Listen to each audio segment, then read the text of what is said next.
Hi everyone, and welcome back to my studio. If you're new here, I'm Diane, and I love to share what's going on in my studio and around and about outside with you 3 times a week, Tuesday, Thursday and Saturday. And we've got about 1,000 videos out there now for you to enjoy. So plenty of stuff to look back on. Today, as usual, I don't have a plan. I never have a plan. So today I had no idea what I was going to do. But first of all, I know now, but I didn't.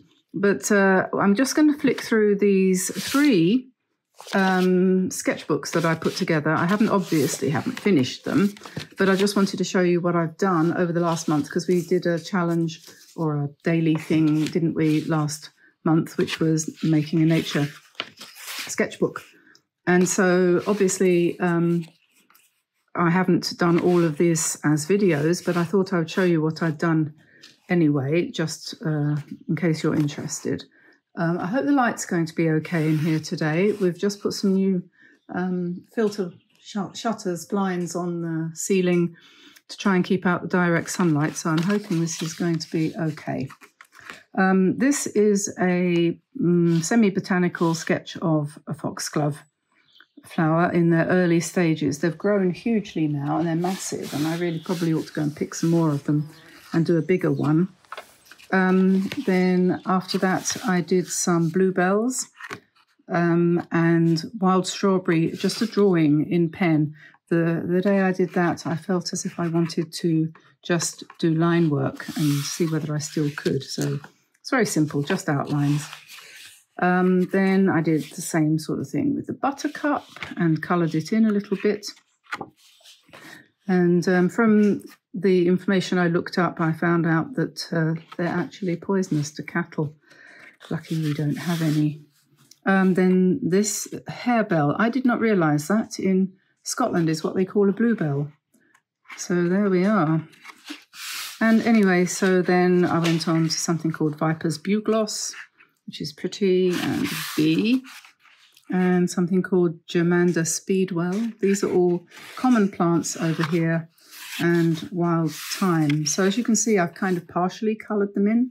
I didn't bother about colouring them all in, so I left some of it uncoloured and some of it I used a bit of watercolour on. So that's that one in that style. So I will carry on with that. Then there's this one, which you've probably seen before. I did some of these for shorts. So these are just more loose watercolour paintings of this and that. I think that's chives, that's clover. And this one was not, I don't know, can't remember. Anyway, those were shorts I did. I will be carrying on in that book. Oh yeah, I should tell you what books these are. This is the Viviva 5x7 semi-hot press paper. That's their sketchbook. And this one is the Strathmore watercolour sketchbook. I came across something today looking at another Facebook page, actually, a beginner's watercolour page group rather, and they all were saying how they don't like Strathmore paper. I don't know why. There's nothing wrong with it. I think it's fine. Strathmore, nothing wrong with it at all. I think there's just a lot of snobbishness about Arches paper, and to be quite frank, I do not recommend Arches, the French watercolour paper, at all. For beginners especially, it's far too absorbent and difficult to handle. I don't recommend it at all. It's far too expensive. I prefer Strathmore, to be honest. I don't get any money from Strathmore. I like this page very much. This was some campion, some red campion wild from the hedges that I did in my Viviva book. What I do like about the Viviva book is that, and this is kind of gouache. What I like about the Viviva book, it's very suitable for gouache because this is very absorbent, and when you put watercolour paint on it, it kind of goes in, and that's it. It sticks to the paper. and there's no getting away from it. You're committed.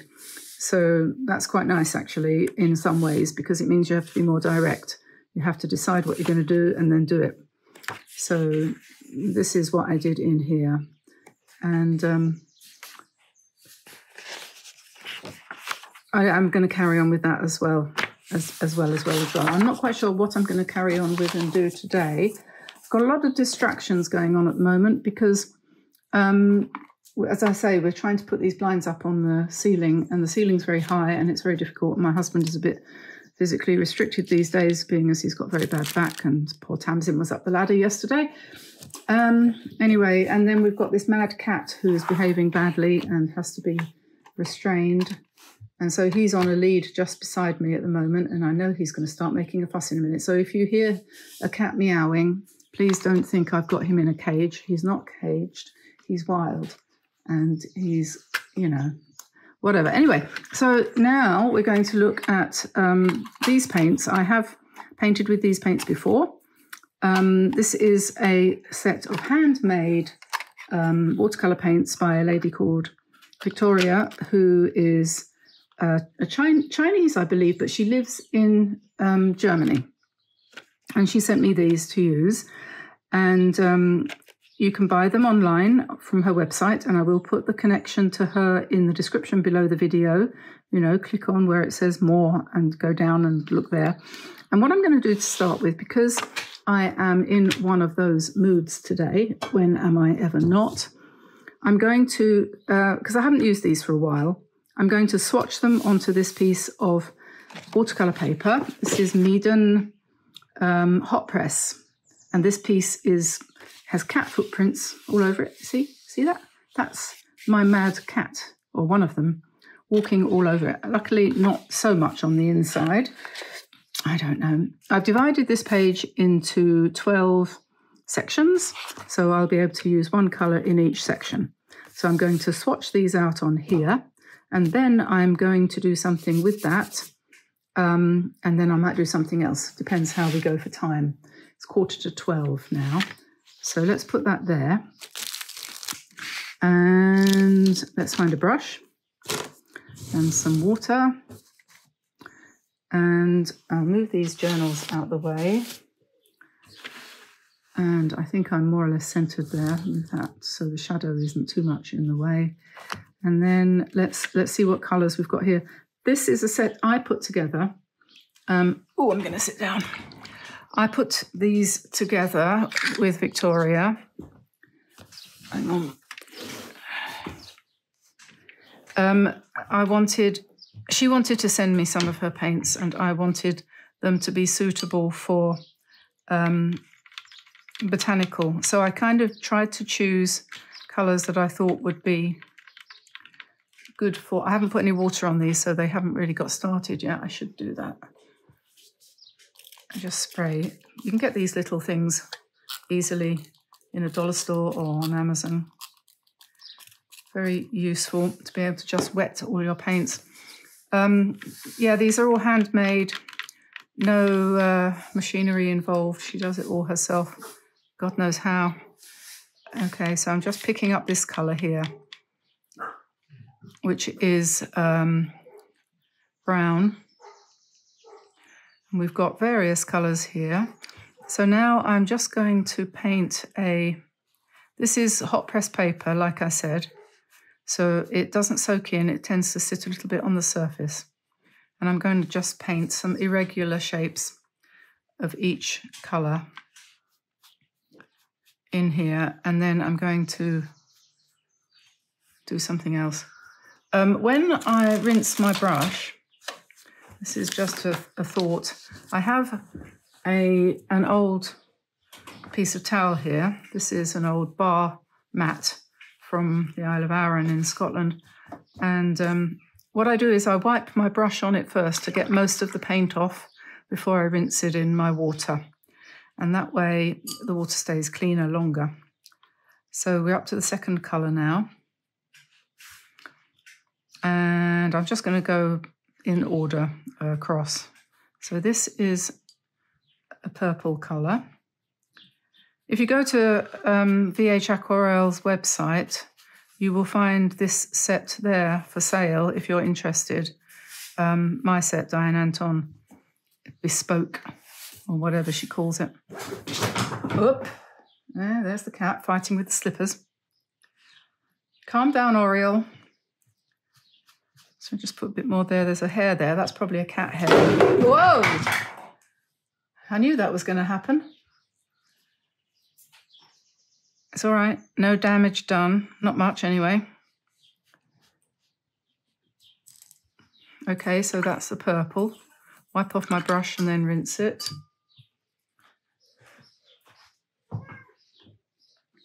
Colour number 3.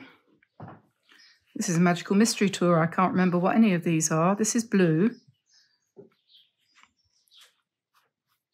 Well, turquoise. Okay, it's nearly blue.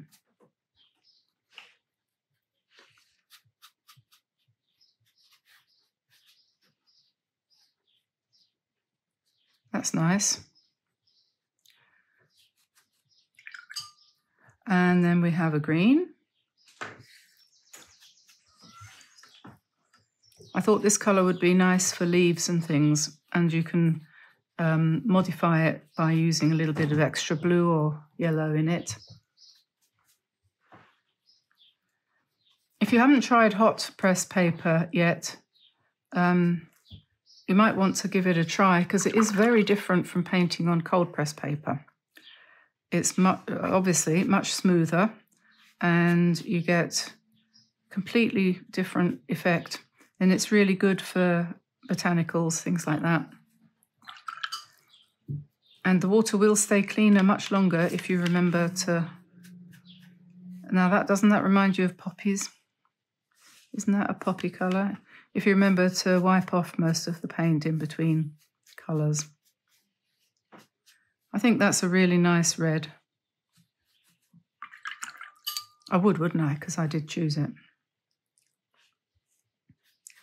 And here is a nice dark blue.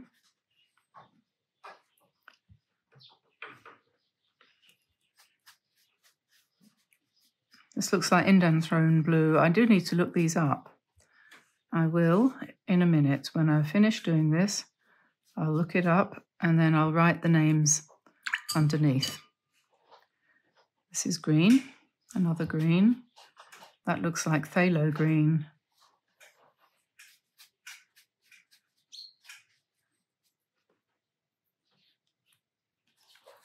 Remember to wipe my brush before. I sometimes forget. And this is a kind of grey, a kind of shadow grey.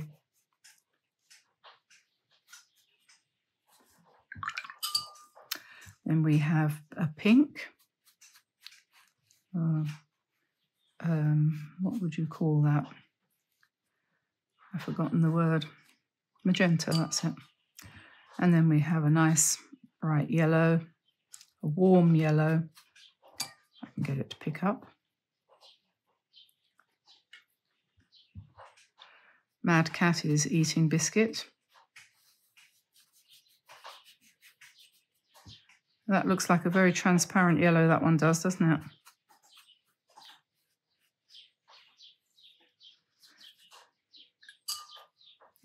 And then we've got a lemon, a colder, bluer yellow.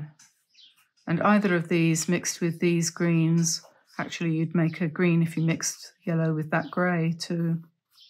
We'll modify those greens, and obviously if you mixed it with the blues you'll get other greens. So all of this section here and here, all of that will be, you know, your armoury for your greens, your leaves and stems and things when you're doing botanicals.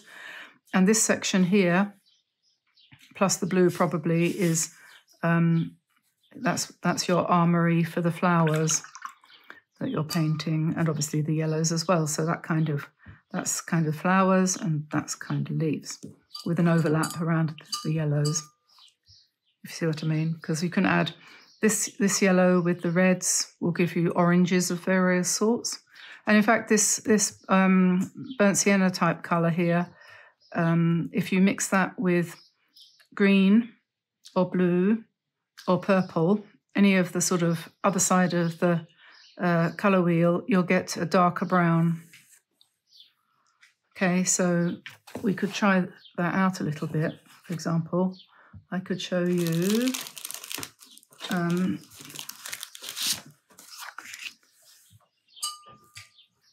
so if we said, what did I say? I said the this colour here, colour number 5. And then what I think I'll do is let's mix it. Let's see what we get when we mix it with colour number 7, which is this one here. See what happens. So we get rather a nice grey. And if we add a little bit more of the brown back in, that sort of gingery colour, we can make it darker. You could say it's a sort of sludgy colour, but, you know, it's completely different from where we started. And let's try mixing this one then also. It's a little bit opaque, this colour. It's not completely transparent, I don't think. So try mixing that with colour number 2, which is purple. I think that will probably give us a greyish colour. Hopefully a bit more on the brown side. Yeah. So you can see the purple shining through there. And that's quite nice. And then we could try mixing it. These little dishes are handy, aren't they? Could try mixing this one also with, what did I say, with blue. Let's try the turquoise, colour number 3, that blue. Let's try that. Yeah, so that gives us a green. These are all subtle colours, aren't they?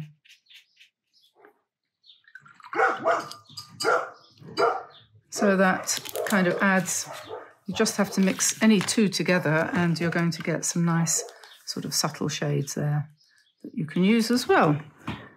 So now the next thing I'm going to do, I shall move these out of the way for the minute. And I'm going to use these, I think they're dry, as backgrounds for doodles. And so here I have some pens. I've got a grey, a black, a white, and I also want my Fudenosuke Tombow black squishy pen. And this I like because it can do very fine lines and it can do thicker lines. You see, you can press harder and you get a thick line, because these were meant for calligraphy, but they're really good for drawing too. So that's my absolute favourite at the moment. I'm using that quite a lot. My gold pens died. They completely evaporated on me, which is a bit of a pest, actually. I keep meaning I must order some more. But I had 3 and they all dried up at once, and I don't know why really, because it's not that hot here. In fact, it's been the coldest winter ever. So yes, now the reason for doing this is I think it's a really good idea to have, well actually there are 2 things. What you could do is you could use this as a swatch card, and that was why I was going to take it off. I was going to detach this and cut it up. So, you know, I do say, as I have come round to this sort of situation, really, with this channel, I do say at the beginning of the videos that you're kind of joining me in my studio and experiencing life in the Diane Antone world. Love it or loathe it. And so you're here with me in the studio this morning, and I'm doing various things which kind of evolve as we go along. So I just had to pop away there to get my cutting knife and cutting mat. Quite handy. I did mark out the squares beforehand, so what I'm going to do now is we'll go step by step here. I'm going to do this first. So let's cut these out. Because as I said, oh, actually, before I finish doing that, I should write their names on them, shouldn't I? Now, just a tick. Okay, so I've put the names on here now so I know what they are. I went to Victoria's website, which is VHAquarell, and you go to shop and you have to click twice on shop, and then you get a list of all the paints and everything that she's got. And under the heading artists, that's where my set is hanging out. And but she's got loads and loads and loads of other colours as well, and you can make up your own combination or whatever if you want to. And if you do like, especially if you're in Europe, but anyone anywhere, she'll ship worldwide. If you like to support makers, you know, small companies. I don't think I can do 4 at the same time. Can I? Maybe I can if I'm careful. Doesn't have to be precise. You know, small companies, she's about as small as it gets, one-man show. A bit like me. I've always been a one-man show, one woman. First thing I did when I got married was start my own business. So for a few years, in those days, that was 1974 I got married. And my son was born the following year. And of course, I had to give up work because there's no such thing as maternity leave in those days. And I was bored, actually. I know I shouldn't have been, but I was too young to have a baby, really. So I had to start a business, and that's what I did. I started making maternity clothes, which I sold online. Not online, by mail order. Yes. So here we are now. We've got them all separate. And what I think is a really cool idea is to take these, take a hole punch and punch a hole. And then when you've got them all hole punched, take a ring and fix them together. There, you see. And then you've got a handy little chart for your delectation, if you see what I mean. So we can do that.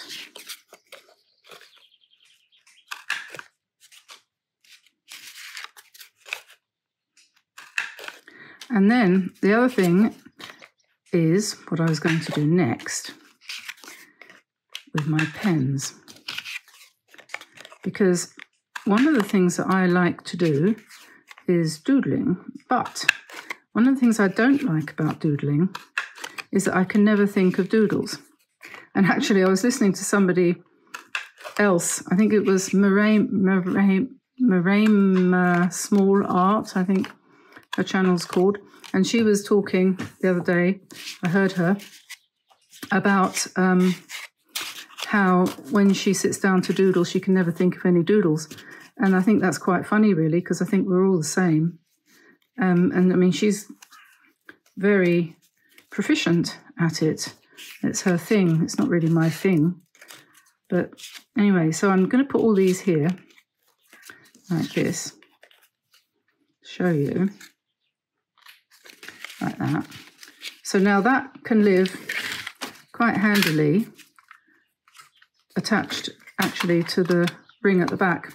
I can attach it to here because, you know, I just need to open it up again. And then it won't get lost because I'm forever losing things, as you can probably well imagine. So now I can have my swatch card with the names of the paints handy, and I know exactly what colours I've got in there. And I think that that's really useful for me. So I'm going to do that. And then the other thing that you could do with these thingies is you could doodle on them. So you would take your pieces of card. I think I'll just take this out for the minute while I do this. And then you get yourself a fine liner or something of that type. And you say to yourself, oh, well, what shall I doodle on here? Thank you, Lottie. So you could doodle a leaf. I'll start with a leaf because that's, after all, the foundation of everything, isn't it? I'm sorry about my dogs barking in the background there, but they're dogs. Probably means there's somebody coming to the house. Probably my husband coming back from doing the shopping.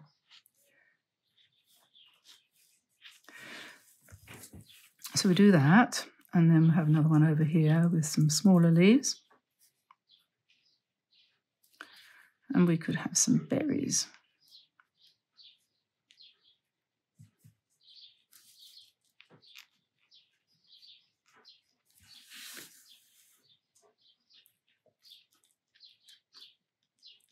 And that can still be a swatch card,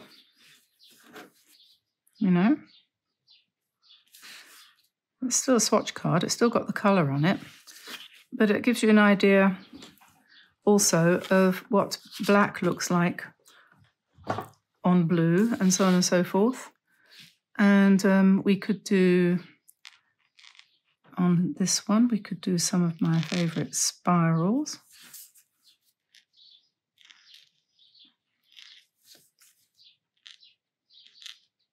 I love the way when you press down it goes thick. It's quite unique. You don't get that effect with anything else I've ever encountered.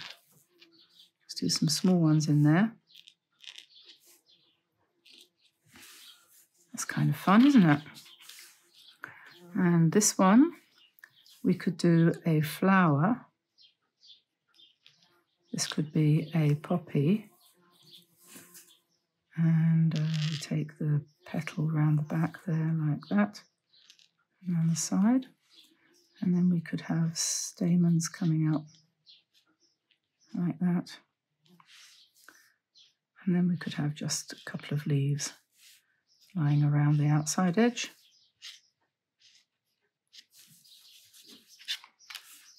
And then this one, we could have a bird. Could we not?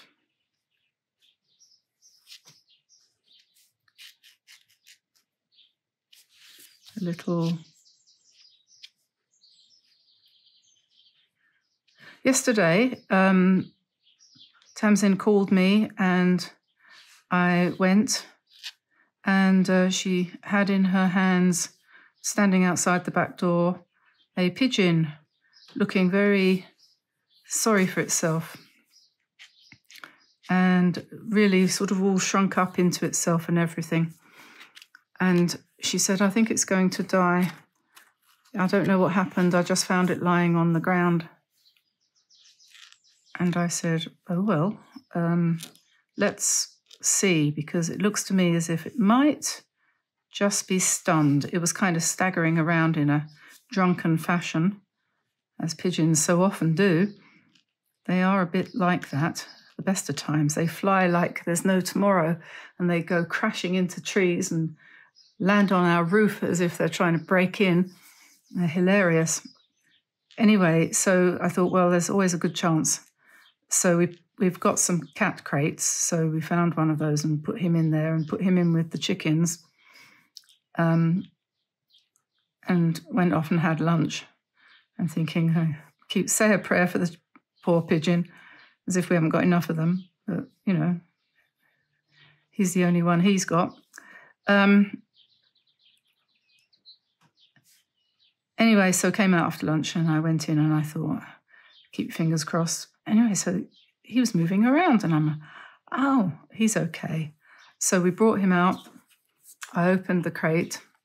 He or she, or they, just said, ooh, and waved his wings and flew up into the air, perfectly fine, did a circuit around the garden, say thank you, and flew off.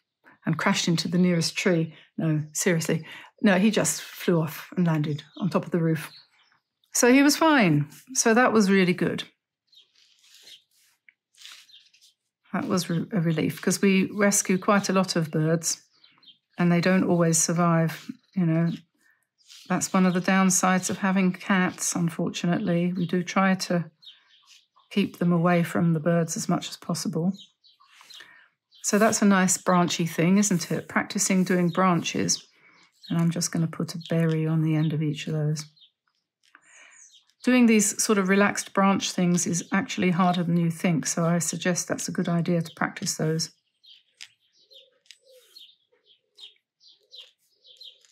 From time to time. And as you start this, once you get going after a little while, you'll sort of think of a few more things to do. And probably not a bad idea to stick to one pen for a set like this.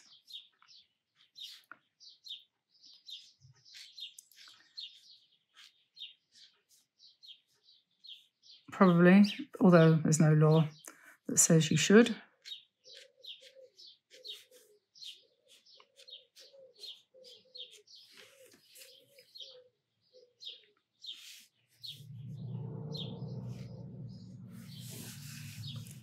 Do some little leaves down here.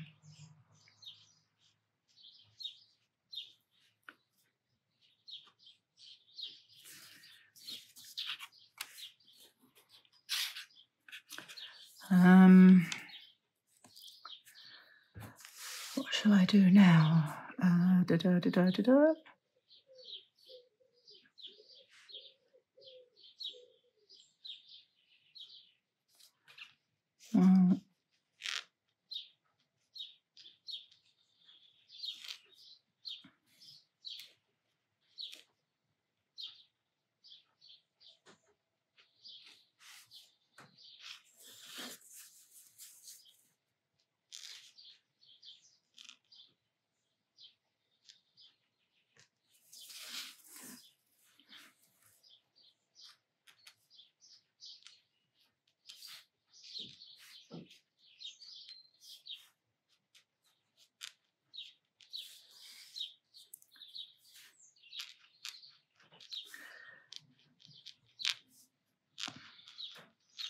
There's a lot of birds out there today. Finally, we can have the door open. It's just perfect. Oh, there's a pigeon walking along under the bird table. Wonder if it's our friend from yesterday. They're so funny.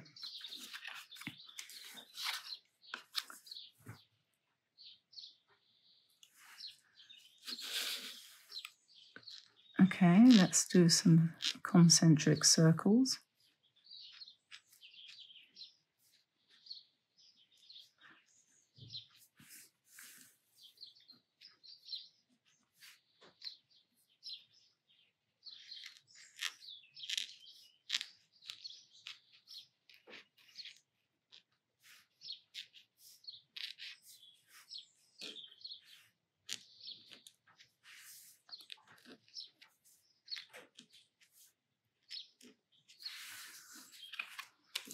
Well, we can carry on like this forever. I've only got 3 more to do, so I'll just hurry up a little bit, shall I? Let's do a bunch of roses.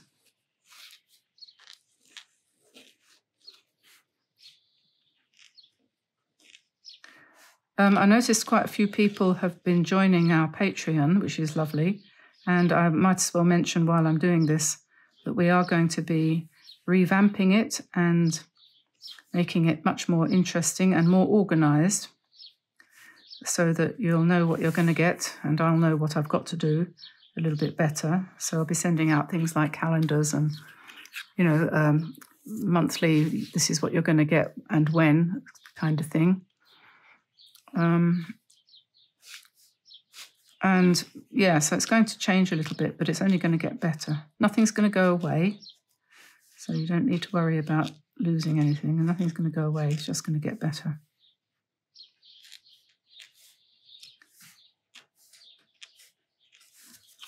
Okay, last one. Sunshine yellow. What shall we do? Big flower, another big flower.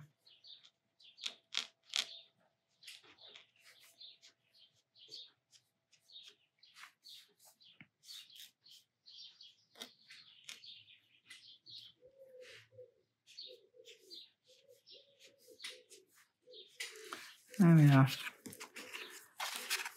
Okay, so that's that.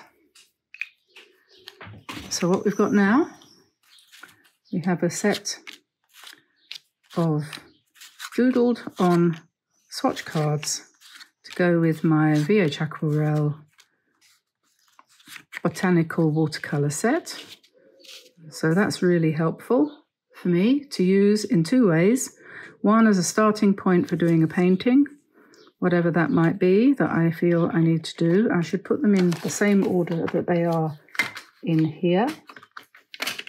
And yeah, that one was there and that one was there. So we started off with, now we know what they are. So this is Caput Mortem. And that was followed by Violet and anti-blue and moss green and spinel ochre and real red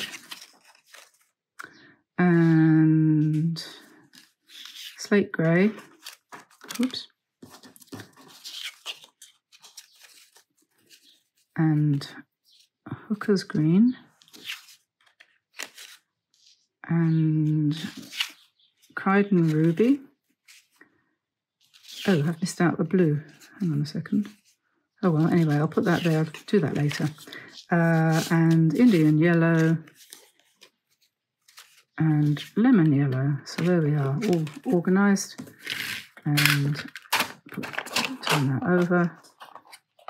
Fit it to the hook, the ring on the back. And I know it doesn't come round to the front, but that's fine, because when I want to use the paints, I'll just take it off. And I have my beautifully organised swatch card. Well, I'm quite pleased with that. Hope you like that. I know we didn't really do a proper painting today, and I was planning to do that, but it seems like I've run out of time because it's 12:30 now, and my husband will be back from doing the shopping, and if I don't go down and see him now, I'll be in trouble. So I'll better do that. So I'll put that there like that. And things I was using today, the Fidelisuke Tombow brush pen, and I used my Craftamo brush and a Stanley knife and a ruler and these rings, which are cheap as chips. You can get them on Amazon. I'll put a link in the description below. And honestly, they're really handy. A few people have made sketchbooks using those like I did. If I can find it. I've had a reorganisation here. Oh, here it is. Yes, I've had a reorganisation here, and I can't find anything. You know how it goes. So yeah, all of these paintings, I just bound them together with these rings, so I can just grab them anytime I want.